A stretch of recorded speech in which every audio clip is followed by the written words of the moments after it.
नमस्कार दोस्तों, M and C education welcomes you all. M and C education में आप सबों का बहुत बहुत स्वागत है। आज के इस क्लास में हम क्वांटिटेटिव एप्टीट्यूड का, जो कि आपके SSC CGL tyre 1, CGL tyre 2, SSC CHSL, SSC MTS, GD और बहुत वेरियस एग्जामिनेशंस ऑफ एसएससी और साथ ही स्टेट एसएससीज, जितने भी स्टेट एसएससीज हैं उन सभी में क्वांटिटेटिव एप्टीट्यूड में इस सेक्शन से क्वेश्चन पूछे ही जाते हैं। आज का जो टॉपिक है वो है त्रिकोणमिति, ट्रिगोनोमेट्री। त्रिकोणमिति और ट्रिगोनोमेट्री से क्वेश्चंस आपको आप देखेंगे कि चाहे किसी भी एसएससी का हो उसमें आपको क्वेश्चन पूछे ही जाते हैं और ठीक ठाक लेवल के पूछे जाते हैं। मतलब बहुत ना तो बहुत आसान होते हैं ना तो बहुत डिफिकल्ट होते हैं। दिक्कत यह है कि ट्रिगोनोमेट्री से ज्यादातर बच्चे डरे होते हैं पहले से, तो इसके क्वेश्चंस जो हैं थोड़े ड्रेडेड लगते हैं। लेकिन इसमें डरने वाली बिल्कुल भी कोई बात होती ही नहीं है। I want to assure you, trigonometry बहुत ही आसान है। त्रिकोणमिति इसको हिंदी में कहते हैं। त्रिकोण मतलब ट्रायंगल। ट्रायंगल आपने देखा है तो ट्रायंगल बहुत तरह का होता है, उसमें से एक राइट एंगल ट्रायंगल होता है। तो बेसिकली त्रिकोणमिति जो अभी हमारा जो लेवल है उसमें हम अपने आप को एक राइट एंगल ट्रायंगल मतलब समकोण त्रिभुज के अंदर ही अपने आप को कन्फाइन रखेंगे। मतलब कोई भी ट्रायंगल जिसमें कि एक एंगल 90 डिग्री होता है उसको हम राइट एंगल ट्रायंगल कहते हैं। और हमारा ट्रिगोनोमेट्री जो त्रिकोणमिति है, जो टॉपिक आज हम कवर करने जा रहे हैं, जिसमें कि हमें जो क्वेश्चन आपको एसएससी सीजीएल में पूछे जाएंगे, चाहे वो स्टेट एसएससी हो या सेंट्रल एसएससी हो या आईबीपीएस हो या रेलवे हो, इन सभी में जो त्रिकोणमिति के क्वेश्चन जो पूछे जाते हैं, ट्रिगोनोमेट्री के जो क्वेश्चन पूछे जाते हैं, वो राइट एंगल ट्रायंगल से ही रिलेटेड होते हैं। तो आप जो है आज की जो क्लास है हमें उसको इन्हीं पे कन्फाइंड रखना है, ठीक है।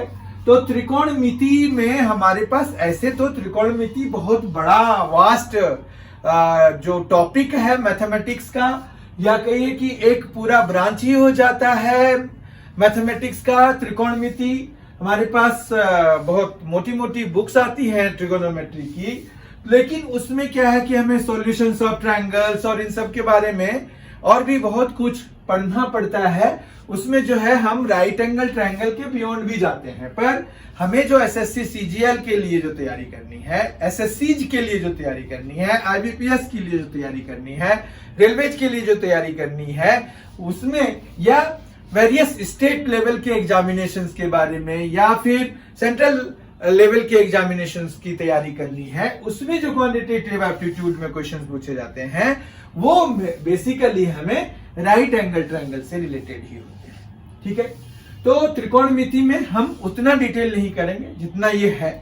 हमें क्या करना है, हमें अपने आप को वहां तक ही करना है जहां तक की हमें जरूरत है। तो हम आज के सेशन की शुरुआत करते हैं। आज के सेशन में हम बेसिकली क्या क्या करने वाले हैं ये नहीं करेंगे, हम जो है ये राइट एंगल ट्रायंगल से रिलेटेड करेंगे। तो हमें जो सबसे पहले इस आज की क्लास में करना है वो है रेशियो। तो ट्रिगोनोमेट्रिक रेशियो होता है हमारे पास।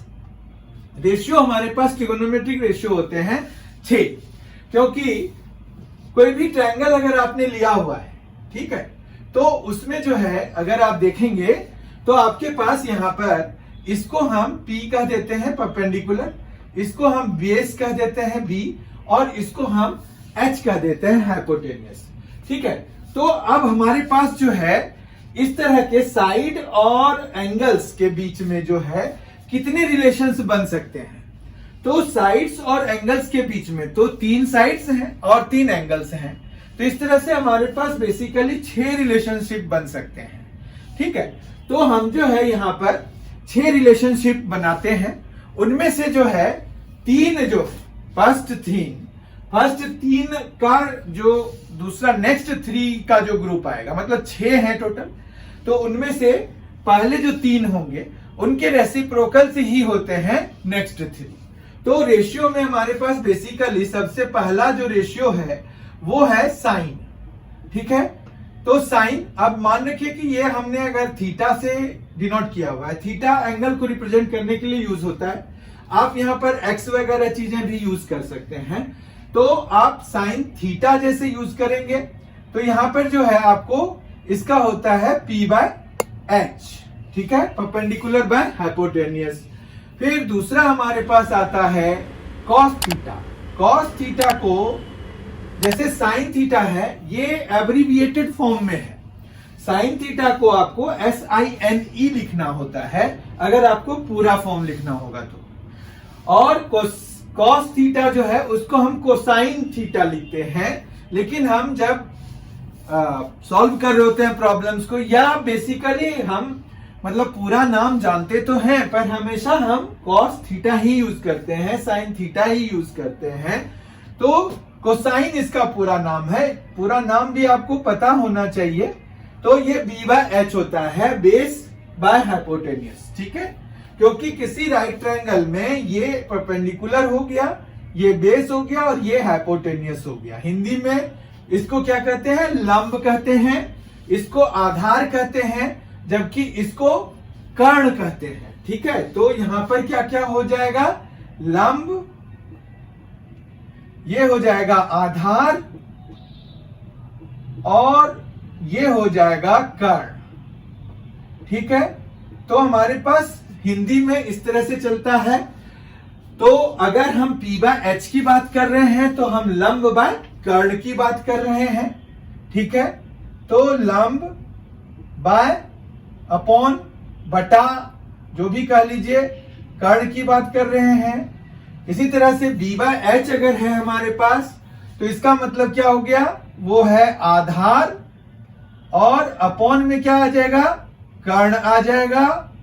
ठीक है, उसी तरह से हमारे पास तीसरा जो है वो रेशियो है, रेशियो मतलब अनुपात, त्रिकोणमितीय अनुपात। तो आप जो है अनुपात कर रहे हैं, त्रिकोणमितीय अनुपात। यहां पर हमारे पास 6 होते हैं, पहले 3 का रेसिप्रोकल होता है, मतलब 1 अपॉन करने से जो नेक्स्ट 3 है वो आएंगे। हम देखते हैं कैसे होता है ये। तो यहां कॉस थीटा है, उसके बाद हमारे पास आता है टेन थीटा। टेन का भी पूरा नाम है, टेंजेंट कहते हैं इसको, TANGENT, टेंजेंट। तो टेन थीटा हो गया, और ये होता है P बाय B के बराबर, यानी कि ये हो गया लंब बाय आधार के बराबर। ठीक है, अब जो है हमारे पास इनके रेसिप्रोकल्स होंगे अगले 3 रेशियोज। तो फोर्थ रेशियो हम ले लेते हैं कॉट थीटा। कॉट जो है वो टेंजेंट का कोटेंजेंट, टेंजेंट का रेसिप्रोकल होता है कॉट। तो टैन का कॉट हो जाएगा, जिसको कि आप B बाय P लिखेंगे, यानी कि ये क्या हो जाएगा? आधार बाय लंब। ठीक है, आधार बाय लंब हो जाएगा। फिर फिफ्थ में हमारे पास क्या आएगा? फिफ्थ होता है कॉस का रेसिप्रोकल, जिसको कि सेक थीटा एब्रिविएशन की फॉर्म में, और जब अगर हमें पूरा लिखना होगा तो हम सीकेंट लिखते हैं सेक के लिए। सेक के लिए क्या लिखेंगे? सीकेंट। ठीक है, तो ये रेसिप्रोकल है, यानी कि इसका उल्टा, यानी कि H बाय B लिखेंगे इसके लिए। H है हमारे पास क्या? कर्ण, और बेस है आधार, तो कर्ण बाय आधार जो है हमारा क्या हो जाएगा? वो सीकेंट थीटा हो जाएगा। ठीक है, अब जो है सिक्स्थ और लास्ट वाला जो हमारा इधर पहला वाला बचा हुआ है, उसका रेसिप्रोकल होगा, उसको हम कोसिकेंट कहते हैं। तो कॉसेक थीटा हो जाएगा, ये हो जाता है H बाय P। H है हमारे पास कर्ण, और P है हमारे पास लंब। ठीक है, अब याद करने के लिए भी हमारे पास, आप चाहे बहुत सारे तरीके आपको आ रहे होंगे कि पंडित बद्री प्रसाद, PBP। ठीक है, फिर हर हर बोले और सोना चांदी तोले। तो आप जो है इस तरह से याद रख सकते हैं, पंडित बद्री प्रसाद हर हर बोले सोना चांदी तोले। इस तरह से भी कर सकते हैं। या फिर अगर आप इधर देखिए तो इसके बेसिस पर भी हम कर सकते हैं। ठीक है, तो क्या हो गया, लॉ है, आ है, लॉ है, तो क्या हो गया, लाल हो गया और आ कक्का हो गया। ठीक है, तो आप जो है इसको इस तरह से याद रख सकते हैं कि साइन है, कॉस है, टेन है, और ये जो है यहां पर क्या हो जाएगा, लॉ आ लॉ, तो लाल, और इधर क्या हो जाएगा, क और आ। ठीक है, तो कक्का हो गया। तो आप इस तरह से याद रख सकते हैं। और बाकी आपको PBP बाय HHB ये भी याद रख सकते हैं। तो याद रखने के लिए बहुत सारे मेथड्स हैं। आपको ये भी है कि some people have curly brown hair through proper brushing, ये भी हम याद रखते हैं। पर जो हम याद रखते हैं वो फर्स्ट 3 रेशियोज के लिए ही याद रखते हैं।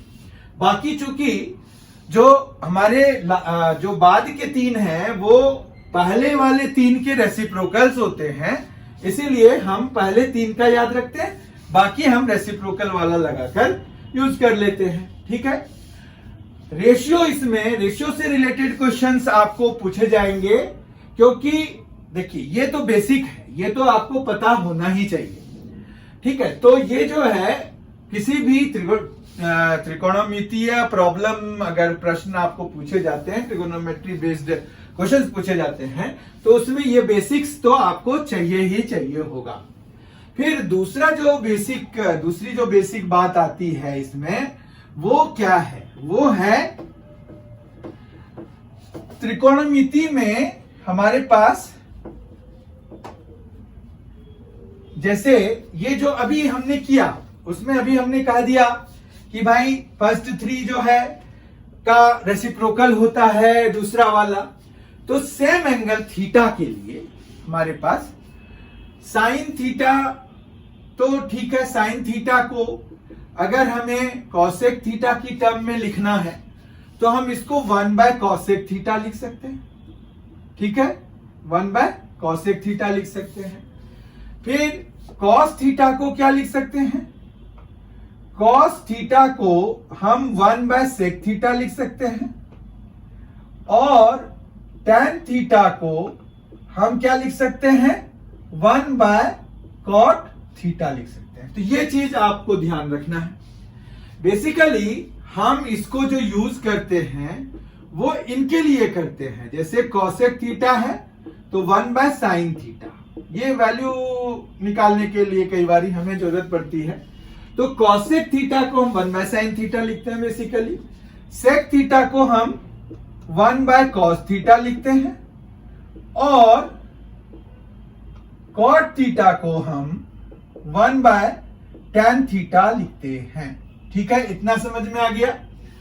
तो ये जो है हमारे पास सेम एंगल के लिए ऐसी चीज होगी, हमेशा नहीं होगी। ये जो है क्या है, ये भी इंपॉर्टेंट चीज है। ये आपको कोई भी चीज, जैसे कॉसेक की वैल्यू दी हुई है, आपको साइन की वैल्यू निकालनी है, तो उसके लिए ये जरूरी होगा। इनके अलावा हमें ट्रिगोनोमेट्रिक आइडेंटिटीज की जरूरत पड़ती है। ट्रिगोनोमेट्रिक आइडेंटिटीज बहुत जरूरी है। ट्रिगोनोमेट्रिक आइडेंटिटीज में भी हम बहुत सारा नहीं करते हैं, हम बेसिक आइडेंटिटीज करते हैं। बेसिक आइडेंटिटीज करते हैं हम, ये भी आइडेंटिटीज की तरह ही है, पर ये चूंकि डायरेक्टली रिलेटेड है इसलिए हम इसको आइडेंटिटी से अलग कर लेते हैं।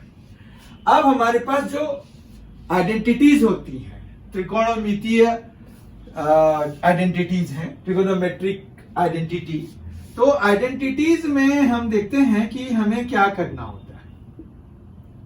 आइडेंटिटीज में हम क्या करते हैं, पहला जो आइडेंटिटी है सबसे बेसिक आइडेंटिटी है, जिसका कि आप बहुत बारी यूज करते हैं, वो है sine square theta plus cos square theta is equal to 1।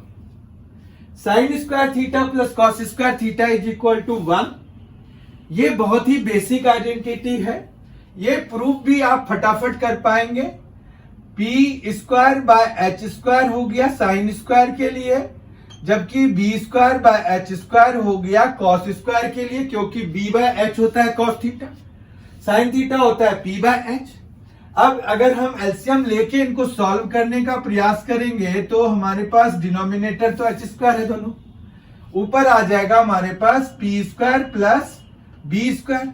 अब किसी भी राइट एंगल ट्रायंगल में P square plus B square जो है किसके बराबर होता है? देखिए ये पी है ये बी है, तो ये P square plus B square होता है ना, इसका रूट अंडर होता है, ठीक है। तो स्क्वायर है चूंकि, तो हमारे पास यहां पर क्या आ जाएगा? एच स्क्वायर आ जाएगा, और यहां पर भी एच स्क्वायर हो गया, दोनों कैंसिल होके 1 आ गया। तो इसका प्रूफ भी बहुत ही बेसिक है, और ये बहुत ही इंपॉर्टेंट जो आइडेंटिटी है वो बहुत ही ज्यादा इंपॉर्टेंट आइडेंटिटी है, sine square theta plus cos square theta. अब इससे डिराइव्ड आइडेंटिटीज भी आप निकाल सकते हैं।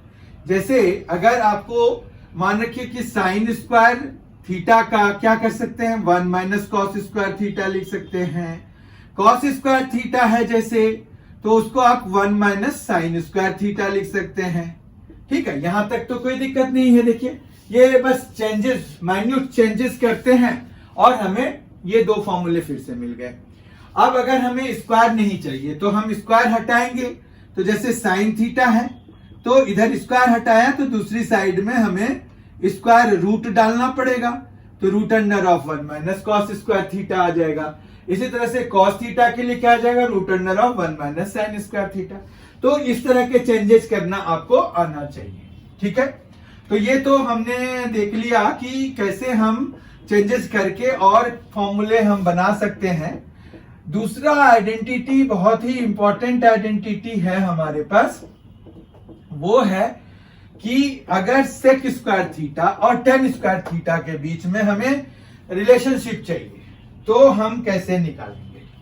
तो हमारे पास दूसरा जो है वो है कि सेक स्क्वायर थीटा है जैसे, वो होता है 1 प्लस टेन स्क्वायर थीटा, ठीक है। Sec square theta is what? 1 plus tan square theta. And third one is cosec square theta. Cosec square theta होता है 1 प्लस कॉट स्क्वायर थीटा। तो ये हमें याद रखना होता है। इनके अलावा दो और हम याद रखते हैं। एक है जैसे tan थीटा, तो tan थीटा को आप sine theta by cos theta भी याद रखते हैं, और अगला है कॉट थीटा, ठीक है। कॉट थीटा को आप cos theta by sine theta. तो ये जो है ये बेसिक आइडेंटिटीज हैं। इससे आपका टायर 1 आराम से क्लियर हो जाएगा, या किसी भी स्टेट लेवल का एग्जाम आपका बहुत आराम से क्लियर हो जाएगा।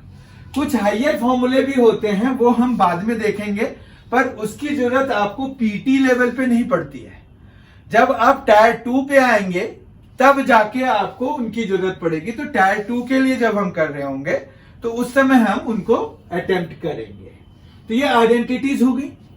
अब हमारे पास जो सबसे बहुत ही महत्वपूर्ण है, क्योंकि आपको जो क्वेश्चंस पूछे जाएंगे वो वैल्यू से रिलेटेड पूछे जाते हैं, तो वैल्यूज भी हमें पता होना चाहिए। तो वैल्यूज बेसिकली हम याद ही कर लेते हैं। ऐसे उसका एक तरीका भी है कि हम कैसे निकालें। देखिए हमारे पास जो एंगल्स हैं जिनको कि हम नॉन एंगल्स कहते हैं, या फिर कहिए कि जिनकी वैल्यूज हमें जनरली लगा करके पूछी जाती है, ठीक है। तो वो जो है उन्होंने मतलब हमारे काम को आसान कर दिया है। हमारा काम बहुत ज्यादा हो जाएगा अगर वो 1 डिग्री 1.5 डिग्री 1.2 डिग्री ऐसे पूछने लग गए तो हम बिना टेबल के नहीं कर पाएंगे। तो इसीलिए कुछ ऐसी वैल्यूज हैं जिनको कि हम याद रख सकते हैं, तो उसके बेसिस पर क्वेश्चंस पूछे जाते हैं मेनली।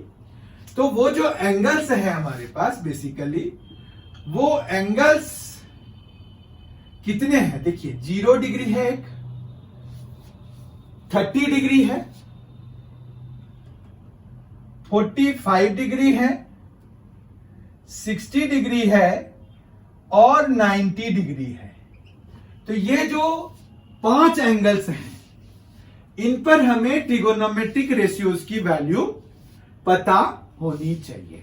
ठीक है, अब जो है यहां पर हम अगर साइन का देखेंगे तो साइन के लिए हमारे पास साइन की वैल्यू क्या क्या होगी वो पता करना है। अगर तो आप क्या कीजिए, 5 वैल्यूज लिखिए, 0, 1, 2, 3, 4, 5 वैल्यूज हो जाएंगी। 0 से शुरू करना है ना, इसीलिए 5 वैल्यूज हो जाएंगी, 0, 1, 2, 3 और 4।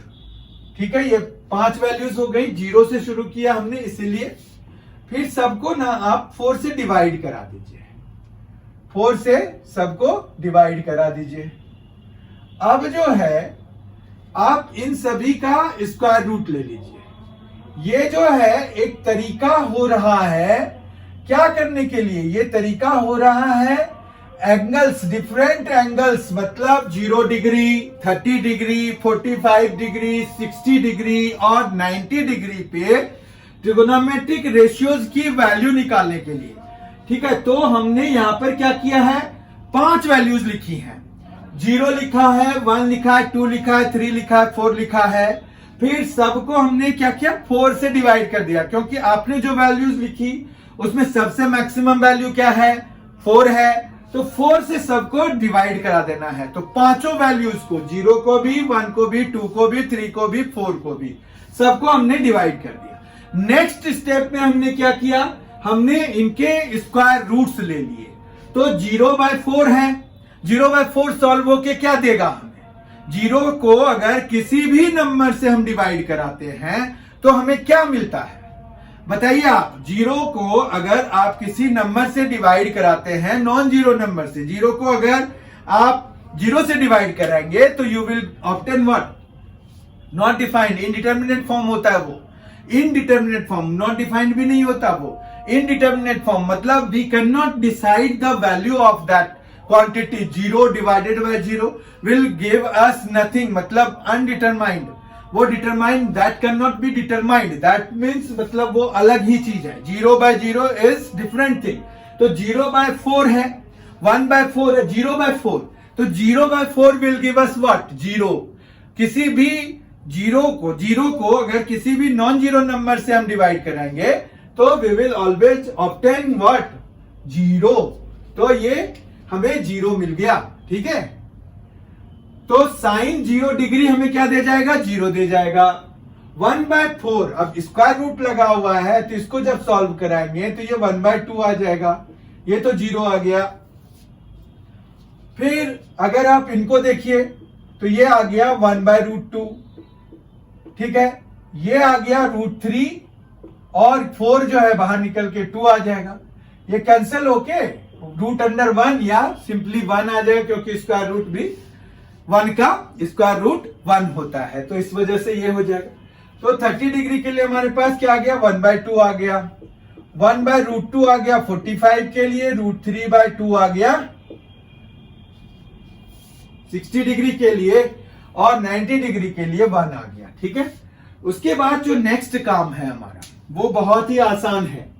जब आप कॉस की वैल्यू लिखेंगे तो कॉस की वैल्यू कैसे लिखेंगे, कॉस की वैल्यू बहुत ही आसान है। हमें इसको उल्टे ऑर्डर में लिखना है, मतलब यहां पर 1 हमें यहां लिखना है, √3/2 यहां लिखना है, 1/√2 यहां लिखना है, 1/2 यहां लिखना है और 0 यहां लिखना है। ठीक है, इतना समझ में आ गया। फिर जो है हमें यहां पर tan थीटा, मतलब नेक्स्ट जो रेशियो है वो tan थीटा है। तो हम अगर tan थीटा लिख रहे हैं, यहां पर मान रखिए हमने सब में थीटा लगा दिया है, कोई दिक्कत नहीं है। तो हम जान रहे हैं, अभी हमने किया, tan थीटा को क्या लिखता है, sin θ/cos थीटा। तो अगर हम उस हिसाब से चले तो 0/1, अभी हमने डिस्कस किया कि 0 को अगर किसी नॉन जीरो नंबर से डिवाइड कराते हैं तो हमें आंसर मिलता है 0। 1/2 डिवाइडेड बाय √3/2, तो ये 2 कैंसिल हो जाएगा, तो 1/√3 हो जाएगा। ठीक है, इसी तरह से 1/√2 1/√2 दोनों सेम क्वांटिटी है, उनको अगर हम डिवाइड कराएंगे तो it will always result in 1. And √3/2 divided by 1/2 will give us √3, and 1/0 will give us not defined. Non defined is written like this one, infinity. ठीक है. या कई बारी आप देखेंगे कि इनकी जगह पे, इसके जगह पे ND लिखा होता है, तो ND भी आप लिख सकते हैं, कोई दिक्कत नहीं है, नॉट डिफाइंड. अब बाकी जो 3 रेशियोज हैं, कॉट, सेक और कॉसेक. कॉट इसका tan का रेसिप्रोकल होता है, सेक कॉस का रेसिप्रोकल होता है, जबकि कॉसेक जो है साइन का रेसिप्रोकल होता है, तो उससे वैल्यू भी हम रेसिप्रोकेट करके लिख सकते हैं. तो ये तो ठीक है, हमारे पास ट्रिगोनोमेट्रिक रेशियोज की वैल्यू हो गई. अब वैल्यूज से रिलेटेड क्वेश्चंस आपको पूछे जा सकते हैं, कोई भी मतलब इनमें से दे देंगे आपको, और फिर वैल्यूज लगा लगा करके आपको वैल्यूज निकालनी होगी. तो जब हम क्वेश्चंस कर रहे होंगे इससे रिलेटेड, तो आपको ये कितना हैंडी है, इसको याद रखना क्यों जरूरी है, तब आपको पता चलेगा. तो अभी आप फिलहाल जान लीजिए कि निकालते कैसे हैं, ये टेबल बनाते कैसे हैं. कोशिश कीजिए याद करने की. अगर जब तक हो जाता है, जब हमारे क्वेश्चंस की सीरीज शुरू होगी, तब तक अगर हो जाता है तब तो फिर सही रहेगा, नहीं तो फिर आपको ऐसे भी याद करना पड़ेगा. ठीक है. अब हमारा जो नेक्स्ट टॉपिक है, जो हमें त्रिकोणमिति से रिलेटेड क्वेश्चंस को सॉल्व करने में मदद करेंगे, वो जो कंसेप्ट है वो है कॉम्प्लीमेंट्री एंगल, पूरक कोण. पूरक कोण क्या होते हैं? 2 कोण पूरक कोण कहलाते हैं अगर उनका सम कितना होना चाहिए. 2 कोण पूरक कोण कहलाएंगे अगर उनका सम जो है वो होगा, पूरक कोण को आप कॉम्प्लीमेंट्री एंगल कहते हैं. Complementary angles x plus Y अगर 90 डिग्री है तो हम उनको पूरक कोण कहते हैं. तो पूरक कोण से संबंधित भी क्वेश्चन आपको पूछे जाते हैं एसएससी सीजीएल में, एसएससी सीएचएसएल में, और वेरियस एसएससीज में, आईबीपीएस में और रेलवेज में. तो इसीलिए कॉम्प्लीमेंट्री एंगल को डिस्कस करना जरूरी है. तो x plus Y is equal to 90 degree होता है.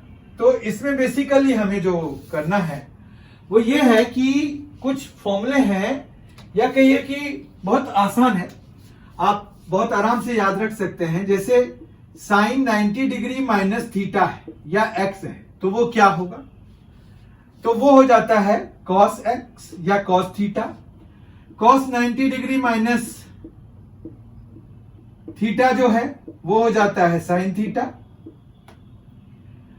tan 90 डिग्री माइनस थीटा ये हो जाता है cot theta. And vice versa, मतलब cos 90 डिग्री माइनस थीटा भी हमारे पास sin थीटा के बराबर हो जाता है. तो ये देखिए, फिर tan cot का हो गया, तो cot भी tan के लिए हो जाएगा. cot 90 डिग्री माइनस थीटा जब लिखेंगे तो वो tan थीटा के बराबर हो जाएगा. इसी तरह से sec 90 डिग्री माइनस थीटा जो है वो हमें cosec थीटा दे जाता है, और cosec 90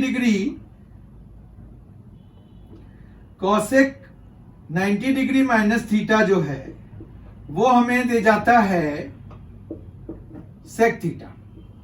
तो आप देखिए ये आपस में ही इंटरचेंज हो रहे हैं, sec cosec में, cot tan में, cos sin में, और वाइस वर्सा, है ना. तो इसको याद रखना आसान है. अब बात यह है कि अगर 90 डिग्री के प्लस हो जाए हमारे पास, तो उस केस में क्या फॉर्मूले में चेंजेस होंगे. जैसे अगर साइन 90 डिग्री प्लस थीटा है तो उसकी वैल्यू कितनी होगी. cos 90 डिग्री प्लस थीटा है, उसकी वैल्यू क्या होगी. sec tan ले लेते हैं, sec तो अभी नहीं आएगा. tan 90 डिग्री प्लस थीटा की वैल्यू क्या हो जाएगी. tan 90 डिग्री प्लस थीटा की वैल्यू क्या होगी. फिर cot 90 प्लस थीटा की वैल्यू 90 डिग्री प्लस थीटा. फिर sec 90 डिग्री प्लस थीटा, और कॉसेक 90 डिग्री प्लस थीटा, इन सब की वैल्यू क्या होगी? तो उसके लिए हमें साइन कन्वेंशन की जरूरत होती है। साइन कन्वेंशन में देखिए एक छोटा सा हम यहां पर प्लस बनाएंगे।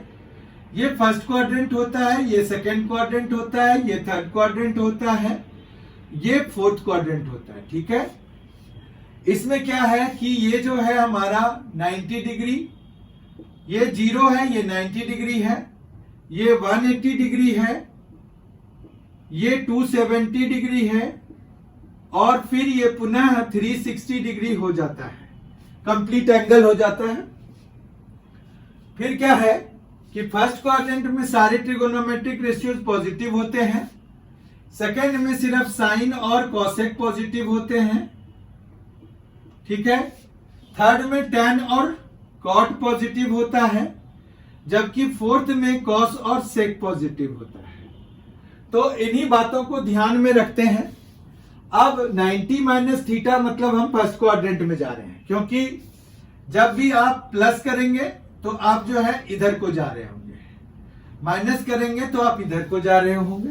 ठीक है, तो प्लस में मतलब हम एंटी क्लॉकवाइज चलते हैं और माइनस में हम क्लॉकवाइज चलते हैं। तो जैसे 90 माइनस थीटा, तो 90 तक हम पहुंचे हुए थे, उसमें से कुछ एंगल हमने माइनस कर दिया, मतलब हम क्लॉकवाइज डायरेक्शन में मूव कर गए, तो हम जो है फर्स्ट क्वाड्रेंट में आ गए। फर्स्ट क्वाड्रेंट में सारे पॉजिटिव होते हैं, यही कारण देखिए कि सब में यहां पर प्लस साइन लगा हुआ है। ठीक है, अब देखिए सब में प्लस साइन लगा हुआ है, लेकिन अब यही बात यहां पर नहीं होगी। क्यों? क्योंकि अब हमारे पास सिर्फ साइन और कॉसेक ही पॉजिटिव होगा। मतलब साइन जो है हमारा ये कॉस में चेंज होता है तो वो तो रहेगा ही, पर ये पॉजिटिव होगा, और कॉसेक जो है सेक में चेंज होता है तो वो तो रहेगा ही, पॉजिटिव हो जाएगा, प्लस रहेगा। ठीक है, बाकी जैसे कॉस 90 प्लस थीटा है तो आप इसको माइनस साइन थीटा लिखेंगे, टैन के लिए माइनस कॉट थीटा लिखेंगे, और इसको माइनस टैन थीटा लिखेंगे, और इसको सेक के लिए हम जो है क्या लिखेंगे, इसको माइनस कॉसेक। ठीक है, माइनस कॉसेक थीटा लिखेंगे। तो यहां पर क्या हुआ, देखिए ये 4 में माइनस आ गए। इनको और डिटेल में आपको समझना पड़ेगा कि ये साइन कन्वेंशन होते हैं हमारे पास। First quadrant, second quadrant, third quadrant, fourth quadrant होता है। ये सारे ग्रिड्स पे जो है 0, 90, 180, 270 और 360 डिग्री लिखे होते हैं, और फिर जो है हम इनको उस हिसाब से सॉल्व करते हैं। ठीक है, अब जो है कॉम्प्लीमेंट्री एंगल्स में क्या है कि रेशियो चेंज होते हैं हमारे पास, वो चाहे प्लस हो रहा होगा या माइनस हो रहा होगा। मतलब 90 अगर है यहां पर, देखिए इनमें भी 90 है, तो आपका रेशियो साइन कॉस में और कॉस साइन में, बहुत दूर नहीं जाते, साइन कॉस में और कॉस साइन में चेंज हो जाता है। इसी तरह से टैन कॉट में और कॉट टैन में चेंज हो जाता है, सेक कॉसेक में और कॉसेक सेक में चेंज हो जाता है।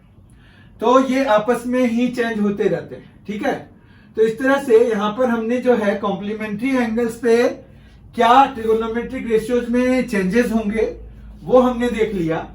उसके बाद कुछ हमारे पास ऐसे हैं कि मान रखिए कि माइनस वाली चीज को कई बार हमें रिमूव करने की जरूरत पड़ती है इमीडिएटली, तो उसके लिए भी हमारे पास कुछ फॉर्मूले हैं। जैसे अगर मान रखिए कि साइन है और माइनस एक्स दिया हुआ है, तो आप इसको माइनस साइन एक्स कर सकते हैं। इसका क्या मतलब हुआ कि मान रखिए कि आपको दिया हुआ है कि साइन माइनस 30 डिग्री की वैल्यू निकालनी है, तो जो साइन 30 डिग्री की वैल्यू होगी उसका माइनस हम आगे लगा देंगे, तो हमें क्या मिल जाएगी वैल्यू, साइन माइनस 30 डिग्री की, साइन माइनस 30 डिग्री की।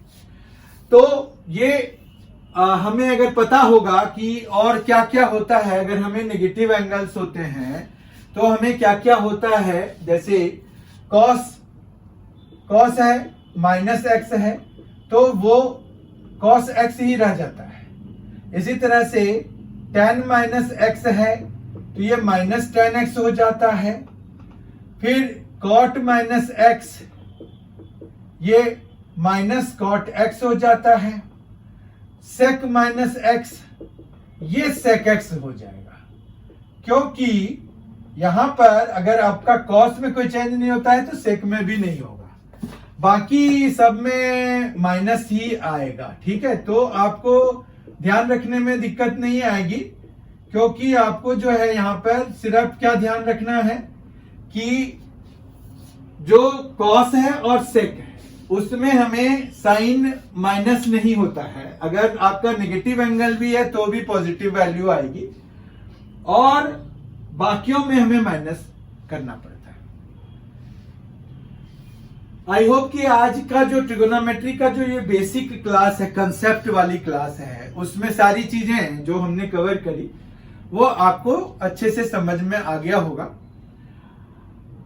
बहुत ही जल्द हमारी मुलाकात होगी। अगर आपने अभी तक M&C एजुकेशन चैनल को सब्सक्राइब नहीं किया है तो जरूर कर लीजिए, बेल आइकन भी प्रेस कर दीजिए, ताकि M&C एजुकेशन के द्वारा जो भी वीडियो अपलोड किए जाते हैं तो आपको उसकी तत्काल सूचना मिल जाए और आप उसको अपने समय के हिसाब से जब भी आपको समय मिले तो देख सकें और उसका लाभ उठा सकें। साथ ही अगर आपको ये वीडियो पसंद आया है तो इस वीडियो को जरूर लाइक करें, अपने दोस्तों के साथ स्टडी ग्रुप में शेयर करें।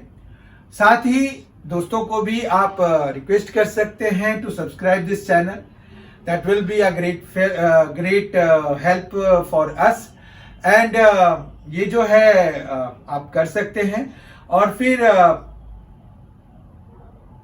आप कमेंट में क्या इंप्रूवमेंट चाहते हैं वो भी लिख सकते हैं, या कोई स्पेसिफिक प्रॉब्लम है वो आप भेज सकते हैं। जब हम प्रॉब्लम्स डिस्कस कर रहे होंगे तो आपके प्रॉब्लम्स को भी हम उसमें डिस्कस करेंगे। बहुत ही जल्द हमारी मुलाकात होगी। सब्सक्राइब करना ना भूलें, शेयर करना ना भूलें। अगर आपको ये वीडियो पसंद आया है तो लाइक करना ना भूलें। Thank you so much for being with us. Thanks a lot. Enjoy yourself. बहुत ही जल्द हम मिलेंगे।